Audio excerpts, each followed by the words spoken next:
Hey everybody, welcome back to Eye to Eye Live. This is another live stream breaking down WandaVision episode 4. We're going to talk about everything that happened in the episode here, my thoughts on it, some things that I've kind of thought about and want to talk through.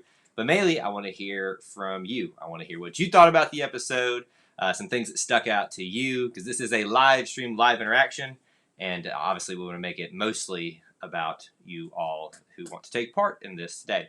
So there are a couple of things we always like to remind you of at the start of each and every one of our live streams.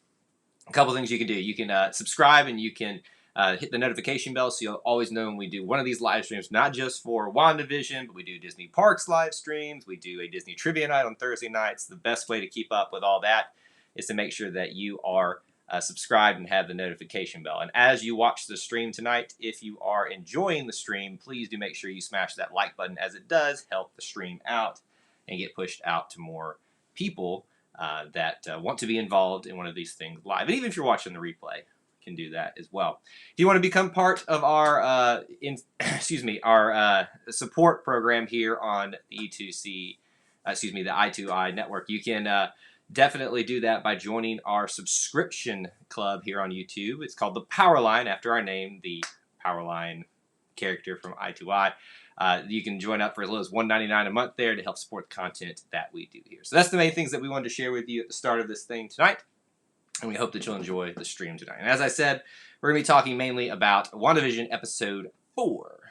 The one, I forget the title of it now, but it had something to do with breaking the program or something of that nature. Let me say hello to a couple of people that are already here right now. Mr. JM, nice to see you, my friend. Thanks for being here and being part of the stream tonight. And we'll be using some of your comments and questions as you bring them up throughout the show tonight. So I guess the big question that I would have for everybody is, what did you think about the episode? Yes, no, up, down, all that kind of stuff. JM said just a second ago that he's already seen the episode twice. I tried to make some time to watch it a second time. I ran out of time trying to prepare for this and the other things that we do throughout the day here. So I didn't get the chance to watch through it nice, but I watched some other people's perspectives on it, read some articles and things like that. And this one was interesting because there wasn't a lot of speculation in terms of what is this, what is that, because we got a lot of answers finally in this episode. And if you remembered, if you've been part of our live streams before on the WandaVision episodes, one of the things that I have kind of stressed is that I'm enjoying it, but I need it to start delivering for me. And it hadn't done that just yet in terms of giving me more than just the sitcom-y stuff that tends to happen in this situation. JM says he really enjoyed it. And don't get me wrong, all of the episodes previously, I enjoyed them. I just needed a little bit more. This episode finally did that. And one of the things that happened is, I will call this, and use a term that probably doesn't mean anything to anybody else, but a step back episode, where we take everything that's happened over the last 3 episodes, the first 2 that were released together on premiere day, and then last week's episode 3, and kind of took a different perspective. So we rewound the tape, but we showed a different perspective on it to fill in gaps. So all these questions, all these things that we've been wondering about the first 3 episodes, about what's really going on besides the sitcom stuff, if we finally got some concrete evidence as to what may be going on. Still a lot of questions, but I really enjoyed the stat back nature of it and giving the different perspective on the outside of Westview, which may or may not actually exist. It's kind of questionable at this point, right? Because people on the outside don't even necessarily seem aware of it and seem really confused by it in a missing person scenario that they had going there. But yeah, so we got a few answers in this one, but it was nice that, because I thought this really delivered for me and made me enjoy the show that more. And I'm actually more invested now because I know what's been going on outside of WandaVision's little world in there, and what's sort of start happening crazy. So as we go throughout the stream, please feel free to give any perspectives that you'd like, comments, questions about the episodes that you would like to discuss in this, because I have a bunch of things that I wrote down here in front of me that I wanted to bring up, but I always want to hear what you all have to say about that. The big thing for me, and I've got them here in the image, is I love connectivity, and that's why I love the MCU, and that is why I like the return of Darcy and Agent Woo. Jimmy Woo, I think is his full name. I love seeing those 2 characters return because it connects everything. It brings some of the things that we love about some of the other movies and stuff back into the fold and kind of makes everything, reminds us that this is all connected. We got a little bit of that last episode with the mention of Ultron and the mention of Pietro. It kind of reminded us, oh yeah, this is, this isn't just this weird little thing all on its own. But we actually did get some of the some other things in there. JM, I see on one of my screens over here that you got a message retracted. I am not certain why that happened, but keep trying. I don't know what happened here on that end. Sometimes YouTube is weird. Who knows what? Maybe they're blocking spoilers now. I don't know. I wouldn't be surprised at this point.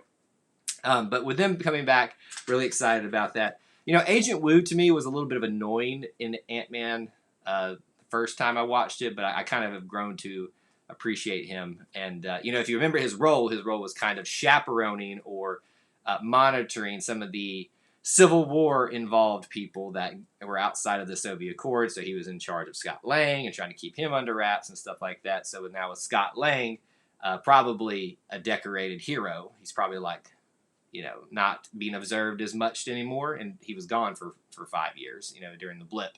So now it seems maybe that, Jimmy Woo is apparently there to investigate a missing person scenario, but maybe it's really to check out what's going on with Wanda in this, because it seems that he's very tied to helping figure out and keep track on what's going on with some of the Avengers or the powered people in that one. Let's see what JM said here. Jimmy Woo could be the next Phil Coulson. He could. I think Jimmy needs to show a little bit more prowess in terms of his fighting ability, but he's part of law enforcement, so I guess that he really he could be. But yeah, he could be the next Phil Coulson. I don't know that anybody's going to replace Phil Coulson. What about Darcy? What did you guys think about Darcy being back? Another character who's kind of ancillary to everything else, not really of super importance. Didn't really, I always think about if the show would go on without this person, then they're not really that important to the story. But there are some moments where Darcy has been important in Thor: The Dark World and Thor, and I think that's the only ones that she's appeared in now. But she makes an appearance back. This time, she is a doctor, believe it or not. A doctor. Dr. Darcy. So I think she was an intern in the first one and maybe had stepped up to some type of, I forget what level she had started on, or stepped up to in Thor: The Dark World, but now she is actually a doctor and seems very competent and knows her stuff now. It seems, her brilliance has really come through. So I like the progression of that character.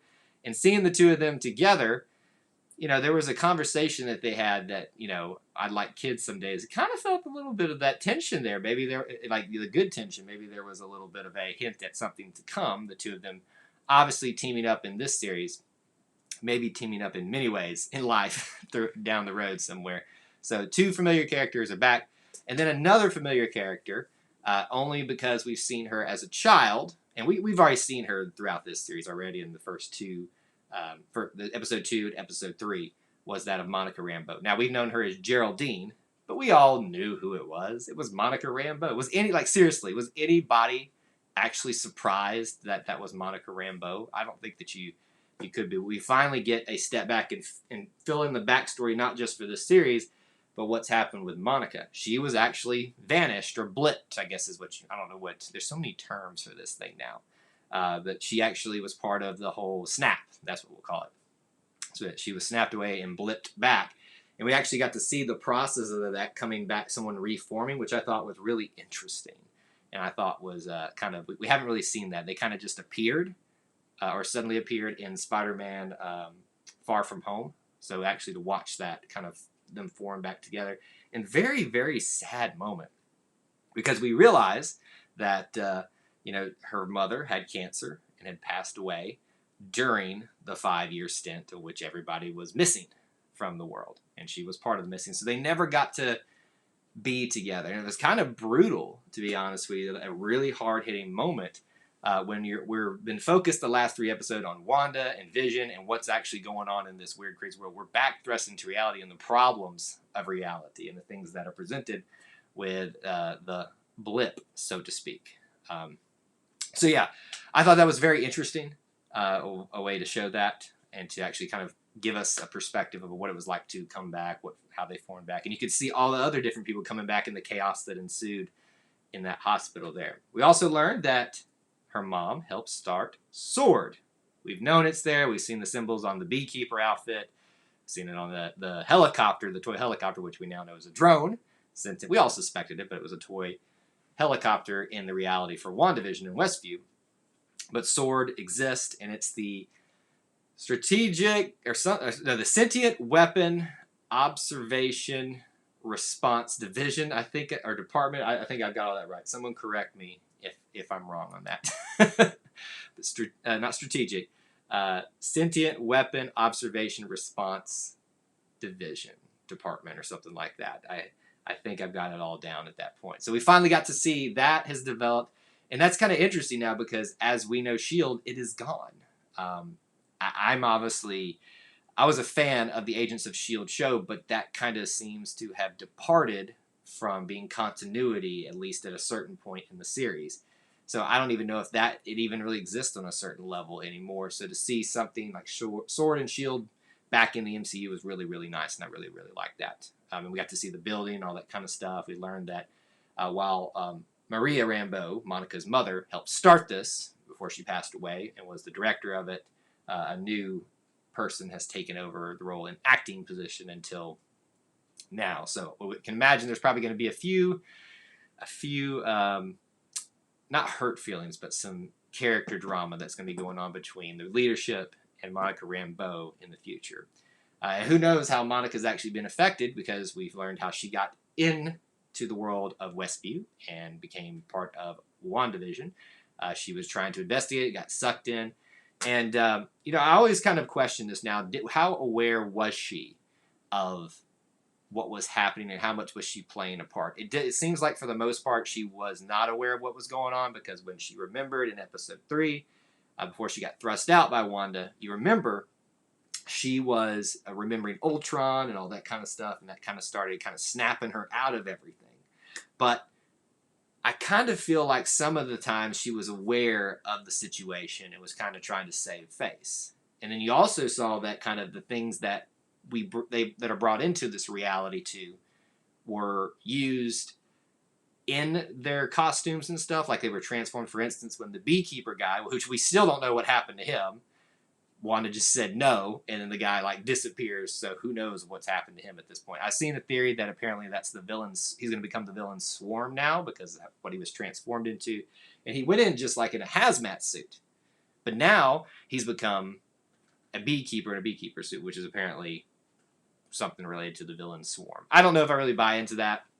I'm not going to get excited about any of those type of theories anymore, because I got excited that it was actually going to be related to AIM at some point, and that's clearly not going to be the case for this. So not going to get my hopes up in any way about that going forward.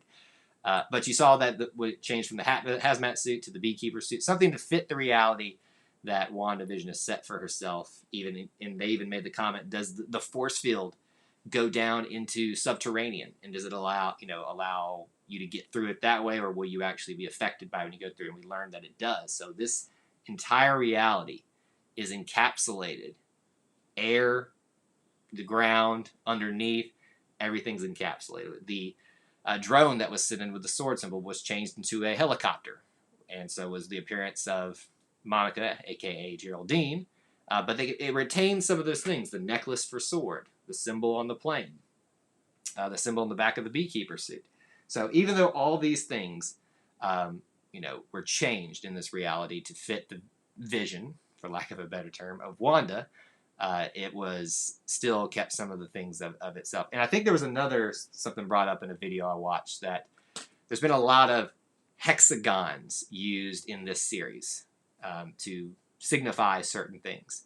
If you notice, there were some octagon symbols to signify some things. I think it was earrings or something like that on Monica, aka Geraldine, to kind of show that she wasn't part of it, and some things that how certain characters were able to pick up that she doesn't fit this reality altogether. So we talked about a lot of the things change in this one. How about the freakiest moment? And I almost used this as the promo image for the entire discussion here, was the dead Vision. And again, I hope you saw in this title. Spoilers are involved in this heavily. Dead Vision. How about that? That freaked me out a little bit. When she turned around, we actually see Vision in what we last saw him as in his true form. Is just a lifeless gray body. And it was interesting when he died at Thanos' hands how his color just left him. He just became this gray piece of metal. I mean, it's essentially what it is without the Mind Stone. And you could see the impact crater, not impact, but the crater where Thanos ripped it out of. So I'm guessing either Wanda or who's ever really pulling the strings here took Vision's body and is using it in part of this reality, which is why it kind of broke out of the reality for a second, and she was able to change it. So I guess the bigger question out of this, and I get from the whole Vision situation, is what type of control does Wanda have? Because you got to think some of this stuff is all meant for misdirection. Pay attention to this character so you won't pick up on something going on here with the other one. There's a lot of that, because for a while we were thinking, these are probably the villains in disguise here. We've now started to lean in the way that Wanda's the true villain. But see, all she's doing is really kind of readjusting her vision, so to speak, to fit what she wants. But who really has created this environment to allow her to create the vision that she wants? The vision in physical form, but also the vision of her mind. So I don't know if she's actually going to be the true villain in all this, or she's just being used by some greater powers. That's kind of the way I'm trending. Last week it's like, well, Wanda may be actually the villain in all of this, but we don't know going forward.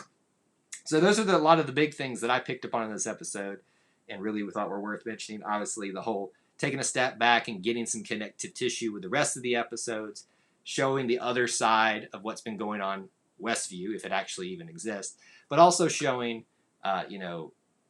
some things that are maybe not so right with the Vision stuff, getting reintroduced to Darcy, getting reintroduced to Jimmy Woo, and seeing that dynamic start to continue here. So those would probably be my big things for episode 4. So as we close out today, I'd love to hear from you, see what you thought about episode 4. Drop comments down there, keep the conversation going. And if you enjoyed this content today, I really would appreciate it if you'd smash that like button, as it always does help the videos do here. If you haven't subscribed, do that as well. We've got a lot of links and stuff for you to check out in the description below as well, to our second channel, ways to help support us by becoming a channel member, all that good stuff down there. That is all I have for you today on this live stream edition of i2i Live. Until we assemble again, may the force be with you, and I'll see you real soon.